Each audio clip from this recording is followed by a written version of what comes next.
2023년 7월 10일 월요일 묵상하게 될 본문 말씀은 예레미야 2장 29절에서 37절 말씀입니다. 오늘 묵상 말씀은 이스라엘과 여호와 하나님의 법적 논쟁을 보여주고 있습니다. 29절에 너희가 나에게 대항함은에서 대항하다라는 히브리어는 리브입니다. 리브는 법적 논쟁을 보여주는 것으로 여호와가 유다와 싸우겠다라는 9절 말씀과 연결됩니다. 유다는 여호와의 말씀을 거부하는 방식과 여호와의 말씀을 선포하는 예언자를 공격하는 방식으로 하나님께 대항했습니다. 그런 점에서 예언자의 고난은 여호와 하나님의 고난을 대리합니다. 이 논쟁에서 여호와는 너희가 내게 잘못하였느니라 라고 말합니다. 이와 동일한 표현으로 8절에서 나에게 반역하며 라고 번역되어 있습니다. 하나님께 반역한 것이 무엇인가를 살펴보면 8절에서 이방신을 숭배하는 것을 가리켰다면 30절에서는 여호와의 선지자를 삼켰다라고 유다의 행위를 지적합니다. 그들은 여호와의 메시지를 거부했습니다. 30절은 무익하다라고 시작하는데 그 의미는 망령되게 하는 것으로 하나님의 징계의 심판을 무익하는 것으로 만드는 행위를 비판한 표현입니다. 또한 사자의 사나움은 나라를 멸망시킬 정도로 맹렬히 나오는데 이는 여호와의 사나움이 아니라 유다의 사나움을 말합니다. 유다가 예언자를 맹렬하게 대했기에 여호와께서 유다를 맹렬하게 대할 것임을 암시합니다. 31절은 너희 이 세대에 여호와의 말을 들어보라 라고 시작합니다. 여기서 말이라는 히브리어는 다바르로 듣다라는 동사가 아니라 보다라는 동사와 결합되어 있습니다. 즉 사건으로 이해할 수 있습니다. 이후 여호와는 세 차례의 수사적 표현으로 유다에게 반문합니다. 먼저 이스라엘에게 강야가 되었느냐라고 묻습니다. 이는 여호와의 말씀을 강야로 생각하는 유다를 비판한 것으로 볼 수 있습니다. 뒤이어 캄캄한 땅이 되었느냐라는 질문은 칠흑 같은 어두움을 가리킵니다. 이러한 두 개의 수사학적 질문에서 기대되는 대답은 No, 아니다입니다. 여호와는 생명이 존재할 수 없는 강야와 빛이 없어 방향을 알 수 없는 흑암의 땅을 가로질러 이스라엘을 인도하시는 분이십니다. 이것은 다시 주께로 가지 아니하겠다 하느냐라는 세 번째 질문과 연결됩니다. 여호와는 이스라엘을 강야와 캄캄한 땅에서 인도하시는 분인데도 이스라엘은 여호와를 강야, 캄캄한 땅으로 간주했습니다. 여호와 하나님은 이스라엘을 해방시켜 주셨지만 이스라엘은 하나님께 향해 나아가기를 거부하며 여호와가 어디 계시는지 관심도 없음을 알 수 있습니다. 32절도 수사학적 질문을 활용하여 처녀가 어찌 그 폐물을 입겠느냐 그리고 신부가 어찌 그 예복을 입겠느냐라고 질문합니다. 이 비유는 여성과 결혼을 비유로 이스라엘을 표현한 것입니다. 여호와는 청년의 때의 인애와 너의 신혼 때의 사랑을 기억하지만 본문은 이스라엘이 결혼해서 중요한 폐물과 예물을 잊어버렸다라고 두 차례나 증거합니다. 이는 결혼을 앞둔 여성 같은 이스라엘이 신랑 여호와 하나님을 잊어버렸다라는 것을 말합니다. 33절은 내 행위를 아름답게 꾸미느냐로 시작합니다.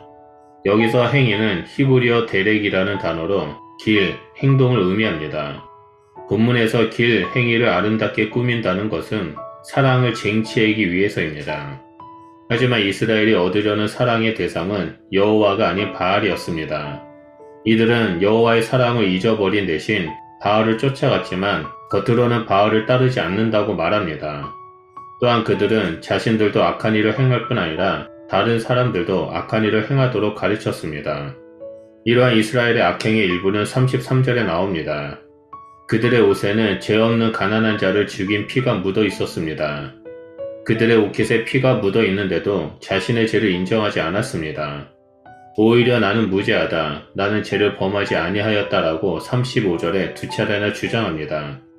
그들이 철면피처럼 자신의 무죄를 주장하는 또 다른 이유는 그의 진노가 참으로 내게서 떠났기 때문이라고 말합니다.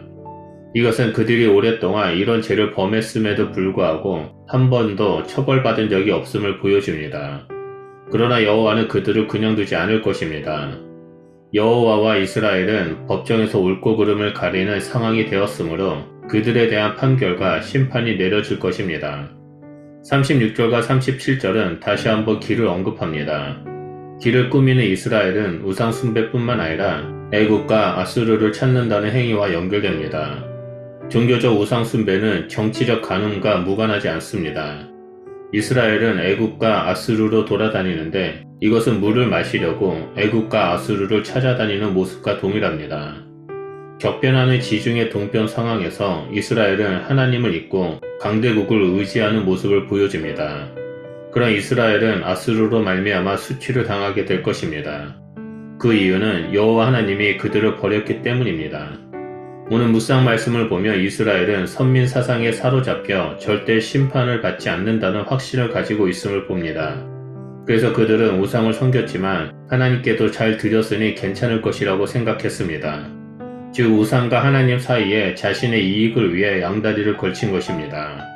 그 결과 이들은 하나님을 의지하지 않고 눈에 보이는 힘을 쫓아 살았습니다. 그리고 결국엔 하나님으로부터 버림을 받으며 심판을 받았습니다. 오늘날 우리가 살고 있는 세상도 동일합니다. 우리는 세상과 하나님을 동시에 사랑할 수 없습니다. 이는 하나님을 향한 반역의 행위이고 세상과 자신을 우상으로 만들어 섬기는 행위이기 때문입니다. 본문 말씀에서 우리는 오직 하나님만 사랑하고 의지해야 함을 볼 수 있습니다. 우리는 하루하루를 살아갈 때 하나님만 사랑하고 살아가는 그리스도인이 되어야만 합니다. 하나님만이 우리의 소망이시며 신랑이 되시기 때문입니다. 오늘 하루도 하나님이 아닌 다른 것을 사랑하는 것이 있다면 과감하게 예수 그리스도 이름으로 끊으시고 하나님만 사랑하는 주의 거룩한 신부가 되시길 바랍니다. 우리 주님은 곧 오십니다. 기도하겠습니다. 하나님 감사합니다. 우리가 이 땅에 살아갈 때 하나님만을 사랑하고 하나님을 의지하며 살아가는 그러한 하나님의 백성으로 불러주셔서 감사드립니다.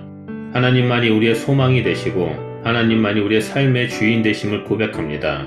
우리의 삶 속에서 혹시나 하나님보다 다른 것을 더 사랑하고 다른 것을 더 우상화하는 것이 있다면 성령 하나님 계시하여 주셔서 그러한 것들을 십자가에 못 박고 오직 나의 삶의 주인 되신 예수 그리스도만 따라가는 주의 자녀가 될 수 있도록 인도하여 주시옵소서. 그래서 우리의 삶을 통해 하나님의 형상이 드러나고 이 땅 가운데 하나님의 이름이 선포되는 놀라운 일들이 일어날 수 있도록 역사하여 주시옵소서. 우리와 함께 해주심을 감사드리며 예수 그리스도 이름으로 기도드립니다. 아멘.